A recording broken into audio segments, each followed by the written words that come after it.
ரிஷப ராசி நேயர்களே, உங்கள் ராசிக்கு 3 நாளில் சந்திரன் சஞ்சரிப்பதாலும் 8ஆம் வீட்டில் சூரியன் செவ்வாய் சஞ்சரிப்பதாலும் எதிலும் சற்று பொறுமையோடு இருக்க வேண்டும். பண வரவில் ஒரு ஏற்ற இறக்கமான நிலை இருக்கும்.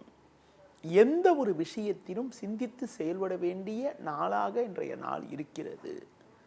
தொழில் ரீதியாக பார்க்கின்ற பொழுது தேவையற்ற பிரச்சனைகளை எதிர்கொள்ளக்கூடிய ஒரு நாளாக இன்றைய நாள் இருக்கிறது.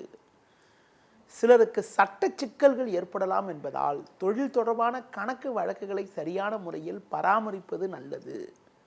வேலையாட்களால் வீண் பிரச்சனைகள் உண்டாகும். வேலைக்கு செல்பவர்களுக்கு கூடுதல் பணிச்சுமை காரணமாக மன நிம்மதி குறைவு ஏற்படக்கூடிய ஒரு அமைப்பானது இன்றைய நாளில் இருக்கிறது. பொதுவாக பேச்சில் சற்று பொறுமையோடு இருப்பது, தேவையற்ற பயணங்களை தவிர்ப்பது, முருக வழிபாடு மேற்கொள்வது மிகவும் நல்லது.